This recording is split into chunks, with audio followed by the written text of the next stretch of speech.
নেহা কক্করের এটা এখন যেগুলো চলছে সেগুলো আসলে তার ডাউনফল চলছে, না সে অতিরিক্ত পাগল হয়ে গিয়েছে, মানে অতিরিক্ত টাকা প্রয়োজন তার, না ক্রাইসিস চলছে, না কি কি অসুবিধা তার?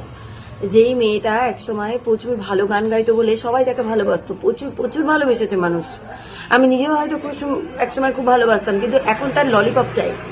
এক না, দু না, তিন নয়, চার না, 5টা ললিপপ চাই। ওরে বাবা, আর কি স্টেপ, কি জঘন্য!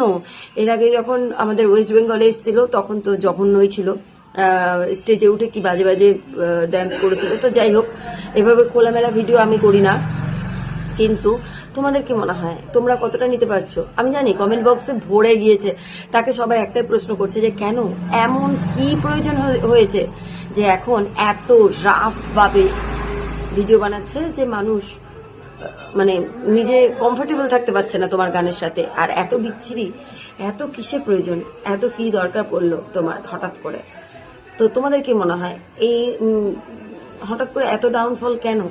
তার পারফরমেন্সের এত মানে এত কেন এইরকম অবস্থা? মানুষ উন্নতি করতে পারলে তাদের মধ্যে পরিবর্তন আসে, দিন দিন আরো উন্নতি করার কথা ভাবে, কিন্তু এই উন্নতি এই আবার কোন অবনতির দিকে তাকে ডেকে নিয়ে যাচ্ছে? তোমরা এই ব্যাপারে কিছু বলতে চাইলে অবশ্যই বলো এবং ভিডিওটাকে শেয়ার করে দিও। পাশে থেকো। নমস্কার।